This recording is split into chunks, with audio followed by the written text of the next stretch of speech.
भारत मां के सोने को गिरवी रखा, हमारी मां के सोने को गिरवी रखा, और दूसरे लल्ला ने, हमारे नरेंद्र मोदी ने अपने मां को अलंकृत किया।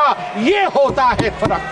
धन्यवाद सभापति महोदया, आपने मुझे सप्लीमेंट्री डिमांड फॉर ग्रांट्स का समर्थन के लिए बोलने का मौका दिया। माननीय प्रधानमंत्री श्री नरेंद्र मोदी जी की दूरदर्शी नेतृत्व यह सुनिश्चित करती है कि जो भी हम खर्च कर रहे हैं उसका हर एक रुपया अर्थव्यवस्था को मजबूत करने के लिए, नागरिकों को सशक्त करने के लिए और एक सशक्त भारत के निर्माण के लिए ही खर्च होता है, उसका योगदान होता है। आज जो अतिरिक्त धनराशि मांगी गई है वह सिर्फ कागजों पर कुछ आंकड़ों का लेखा जोखा नहीं है, वो भविष्य के भारत के निर्माण का मानचित्र है।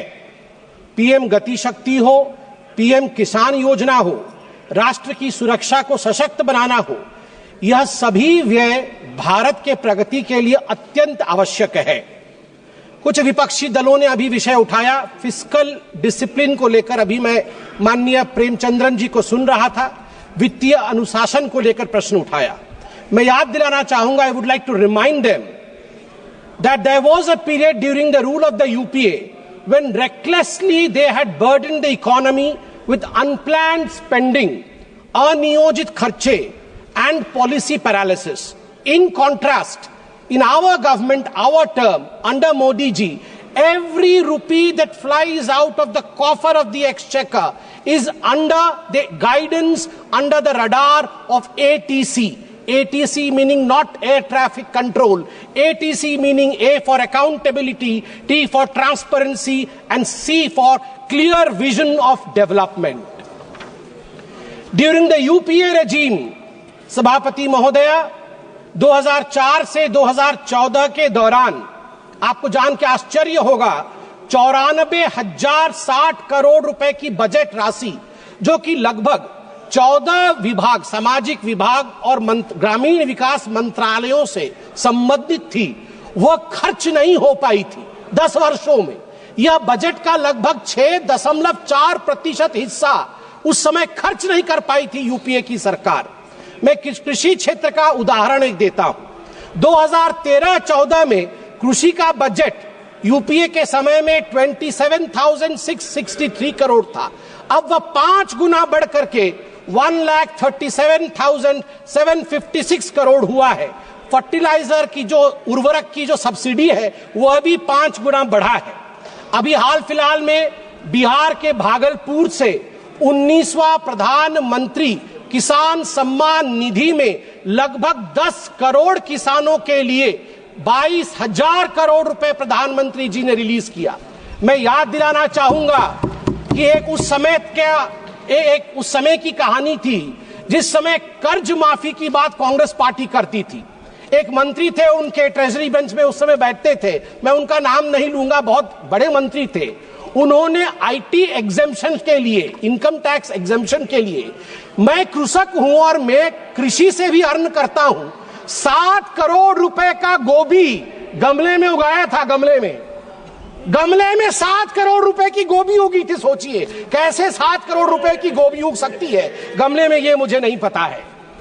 अब मैं 2 छोटे छोटे विषय हैं मगर बहुत मन के अंदर कहीं ना कहीं एक इम्प्रिंट छोड़ेगा, मैं उदाहरण देता हूं। गौरव गोगोई जी बैठे हुए हैं। गौरव गोगोई जी ने आज गोल्ड मोनेटाइजेशन के ऊपर बात की। मैं 2 हेडलाइंस लेके आया हूं। पहला हेडलाइन है इंडियन एक्सप्रेस का मुंबई से जो छपा था, जुलाई 8, 1991 का हेडलाइन है और ये लिखा है शंकर अय्यर ने। हर कोई इसे सुने और पढ़े भी। Secret sale of gold by the Reserve Bank of India, 21,000 kg of metal airlifted to coded destination. एक समय था 1991 में राजीव गांधी ने और कांग्रेस पार्टी ने चंद्रशेखर जी की सरकार से हाथ खींच लिया था। उस समय लिक्विडिटी की अभाव थी, देश में एक त्राहिमाम की सिचुएशन बनी थी अर्थनीति में, और उस समय पहली बार हिंदुस्तान के ऊपर वो त्रासदी आई थी कि देश के सोना को 67 टन ऑफ गोल्ड इसको गिरवी रखा पड़ा था। और शंकर अय्यर जी कहते हैं कि मैं मुंबई के एयरपोर्ट में देख रहा था, चुपके चुपके गाड़ियां आ रही थी आरबीआई की और हिंदुस्तान के सोने को एयर इंडिया के एयरबस में लोड किया जा रहा था, हिंदुस्तान के बाहर भेजा जा रहा था।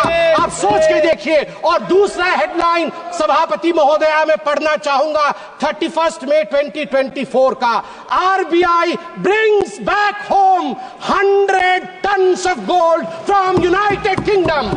नरेंद्र मोदी जी के नेतृत्व में 1 लाख केजी सोना, 1 लाख केजी सोना बाहर से 2024 मई को हिंदुस्तान वापस आता है। एक ने, यूपीए ने भारत मां के सोने को गिरवी रखा, हमारी मां के सोने को गिरवी रखा, और दूसरे लल्ला ने, हमारे नरेंद्र मोदी ने अपने मां को अलंकृत किया। ये होता है फर्क। मैडम सभापति महोदया, मैं एक छोटा सा उदाहरण देके अपने विषय को समाप्ति की ओर ले जाऊंगा। मैं एक और उदाहरण देता हूं। पूरे इस सप्लीमेंट्री ग्रांट में power grid corporation of India limited PGCIL के लिए अधिक व्यय की मांग की गई है, मिनिस्ट्री ऑफ पावर के अंतर्गत आता है। मैं एक हेडलाइन पढ़ता हूं, जुलाई 31, 2012 का 3 ग्रिड, मुझे याद है अभी निर्मला सीतारमन जी आएंगी।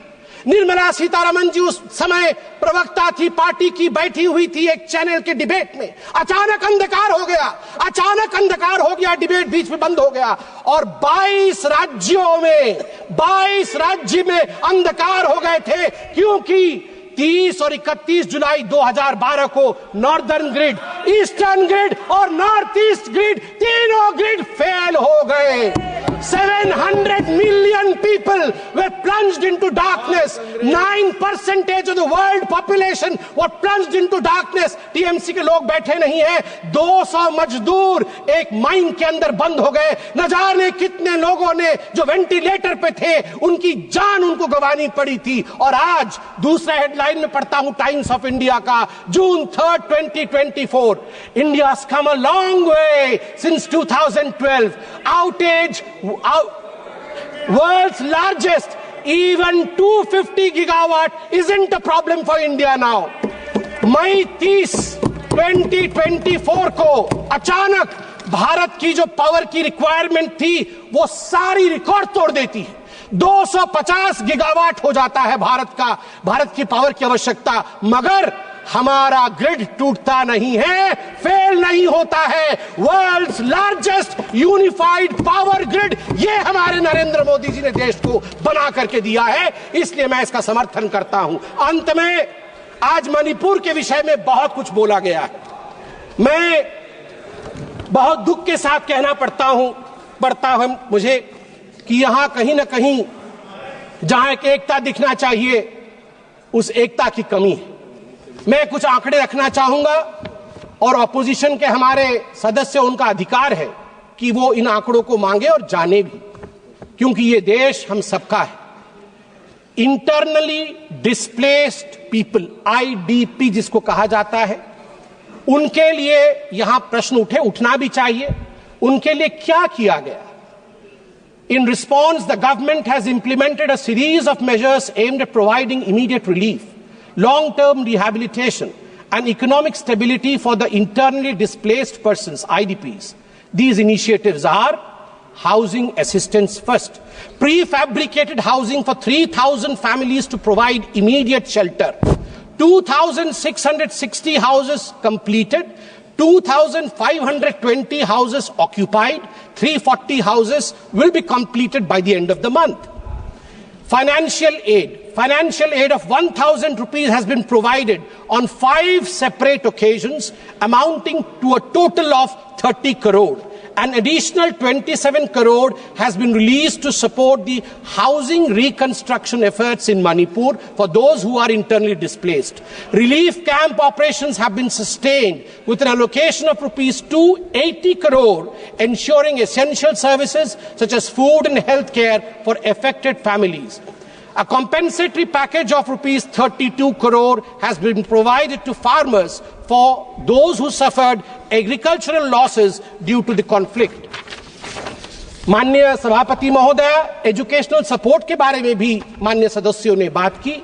A total of 11,763 displaced students have been enrolled in various educational institutions. The government, schools and colleges have provided free admission. College Students Rehabilitation Scheme उसको इंट्रोड्यूस किया गया 2023 में, जिसने 1000 डिस्प्लेस्ड बच्चों की मदद की ताकि वो वहां फ्रीली जाके एडमिशन ले सके, और उनको 10,000 रुपए की राशि भी ऊपर से दिया गया. एम्प्लॉयमेंट और स्किल डेवलपमेंट डिस्प्लेस्ड लोगों के लिए 426 IDP led startups have received government support. ये स्टार्टअप के माध्यम से कई लोगों को नौकरी दी गई. जो अभी 500 इंडिविजुअल उसमें एनरोल हुए हैं हाल फिलहाल में. Cabin crew training in Delhi, जिसमें मैं धन्यवाद दूंगा air India, Indigo airlines, ministry of tourism को धन्यवाद दूंगा. उनके माध्यम से 500 बच्चे मणिपुर के जो डिस्प्लेस हुए थे उनको यहां प्लेस किया गया है. Free medical treatment has been provided to the IDPs at JNIMS. और ठीक उसी प्रकार हमारी जो गर्भवती माताएं हैं इन रिलीफ कैंपों में, उनके लिए भी हर संवेदना के साथ पूरी तरह की प्रोविजन की गई है. अंत में महोदय, मैं बस अपने भाषण के अंत में यही कहना चाहूंगा कि हमारे राहुल जी ने थोड़े दिन पहले, कल ही उन्होंने कहा कि वोटर लिस्ट में गड़बड़ी है. अभी अरविंद सावंत जी भी बोल रहे थे कि वोटर लिस्ट में गड़बड़ी. वोटर लिस्ट में गड़बड़ी नहीं है, आपके डेवलपमेंट लिस्ट में गड़बड़ी थी.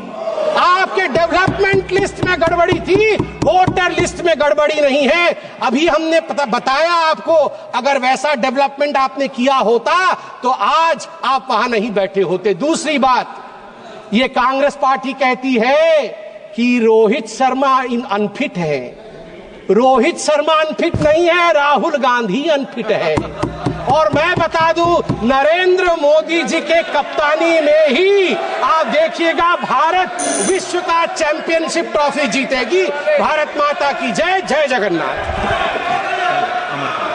माननीय सदस्य श्री अमर काले जी.